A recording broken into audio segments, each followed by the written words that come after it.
Kwenye maisha tunafahamu kuna kupanda na kushuka. Wakati mwingine ni sababu za kibinadamu na wakati mwingine si sababu za kibinadamu. Eli Mpanzu ni moja kati ya wachezaji nyota ambao walitambulishwa kwenye ligi kuu Tanzania bara msimu 2024-2025 na klabu ya wekundu wa Msimbazi Simba, akaonyesha kiwango bora sana. Sasa hivi kuna changamoto tunazipitia, si mimi wala si wewe ambaye tunafahamu ni kitu gani kinachompitia. Sisi tunaenda kuangalia kile ambacho amekuwa akikitoa uwanjani. Usama Misiri Usama ndio jina langu. Niko na Leopard John, Yusuf Ramadhani Mpuma, kamera operator. Leopard. Ndio. Mpanzu siku ya kwanza kabisa anaichezea Simba, mchezo dhidi ya Simba na Kagera Sugar. Touch yake ya kwanza kabisa ni ile touch ya kwanza na ugusa mpira. Nilijiridhisha kabisa Mpanzu anajua mpira. Kinachoendelea kutokea sasa hivi hakuna mwana Simba anayetamani kukiona kikitokea kwa Eli Mpanzu. Kipi kinachomtesa Eli Mpanzu kwa haraka na tathmini yako ambayo umeifanya na kumfuatilia kulingana na performance yake? Kwanza tufahamu kwamba binadamu tumeumba kusahau. Hiyo ndio Mwenyezi Mungu alivyotuumba automatically. Lakini by the way Mpanzu alikuwa ni miongoni mwa wachezaji ambao walichangia pakubwa kwenye msimu uliopita klabu ya Simba kuweza kutinga hatua ya fainali ya michuano ya kombe la shirikisho barani Afrika dhidi ya RS Berkane ya huko nchini Morocco.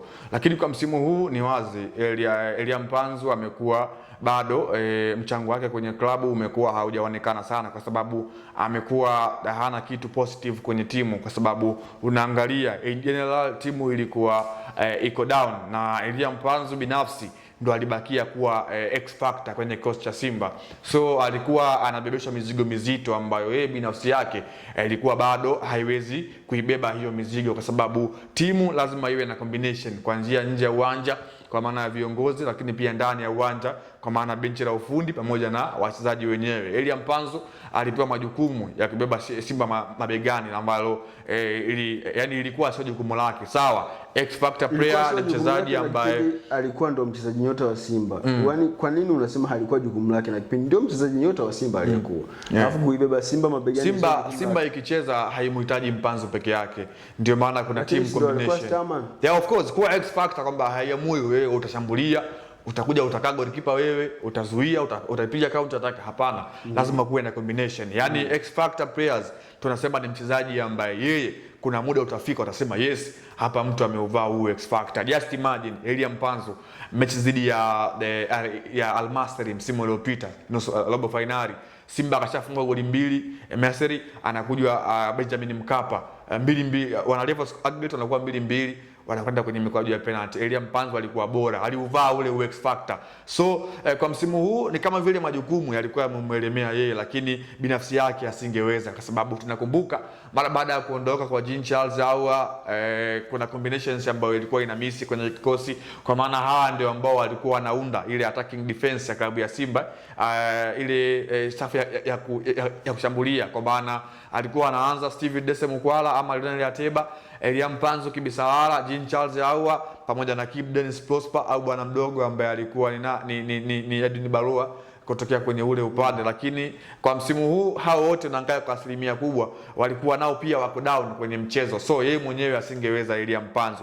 Lakini kitu kingine ambacho kinamfanya Mpanzu wa struggle, hakuna mchezaji ambaye anaenjoy kukaa benchi, kwa maana mchezaji mkubwa always, kwa sababu Elia Mpanzu yeye mwenyewe anajiona yeye ni mchezaji ambaye ana huo uwezo wa kupata namba 8 kikosi cha Simba. Yani ogopa mtu ambaye anajiona yeye ni bora kwenye timu. Yani anaona mimi mbona naweza, alafu mwalimu aniamini. Kuna kitu ambacho anamiss kwenye akili yake. Eli Mpanzu hapati nafasi kipindi hiki kama ambavyo alikuwa anapata huko nyuma kwa sababu tu mwalimu anachuki naye, au mwalimu ameona Mpanzu hafai, au kuna sababu nyingine ambayo ni ya kimpira inayomfanya Eli Mpanzu akae nje?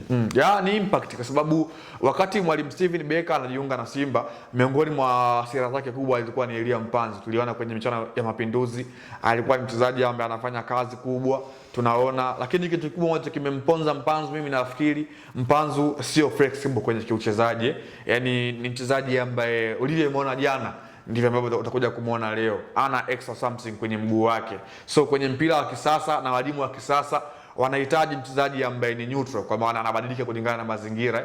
Kwenye mechi iliyopita anakuja na kitu kipya, lakini pia kwenye mchezo huu anakuja na kitu kipya. Ndicho ambacho pengine wakina Anseti Oura pamoja na mwenzake Komari Basegwe ndicho ambacho wamemzidi kwenye hilo eneo, kwa maana wao wamekuwa wanabadilika kulingana na mchezo husika. Kama mechi ambayo inamhitaji awe X factor kweli kweli, utamuona ile mechi anaipambania na kuwa X factor. Just imagine mechi dhidi ya Simba, Anseti Oura ameingia kwenye kikosi, anakwenda ku level scoreboard dhidi ya Petro.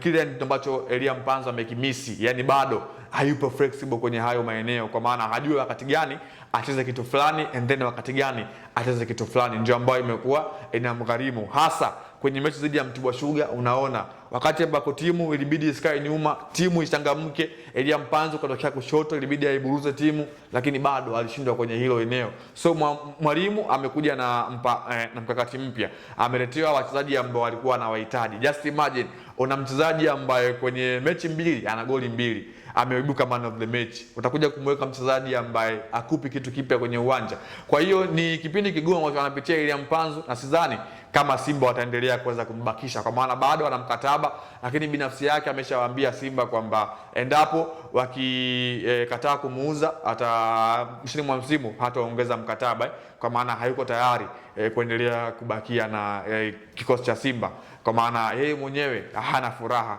kuendelea kuwa ndani ya kikosi cha Simba. Sasa kinachotakiwa kumfanya yeye aondoke, kinachomfanya yeye aondoke ni kwa sababu hana nafasi au ni kwa sababu hana furaha? Kwanza ni nafasi ya kucheza. Kama nilivyozungumza, hakuna mchezaji mkubwa Afrika na ulimwenguni ambaye inabidi apambanie namba apate nafasi ya cheza. Hapana, yani unakuja kuangalia yeye mwenyewe kuna kitu ambacho anakiona, yani kuna nafasi ipo, why asicheze? Nafasi wewe ndio ungekuwa Steve Barker kwa performance ya Anseti Oura au Basegwe, I mean nafasi ambazo hizi anaweza akacheza. Kwa performance ya Mpanzu ya sasa kabla hawa wachezaji hawajafika, na performance wanayoonyesha hawa wachezaji, wewe unaenda na nani? Kwanza yani kwa sisi ambao tunashuhudia players wakiwa katika uwanja wa mechi ni tofauti na mwalimu ambaye anashuhudia kwenye uwanja wa mazoezi. Mwalimu bomu analipika kuanzia kwenye uwanja wa mazoezi.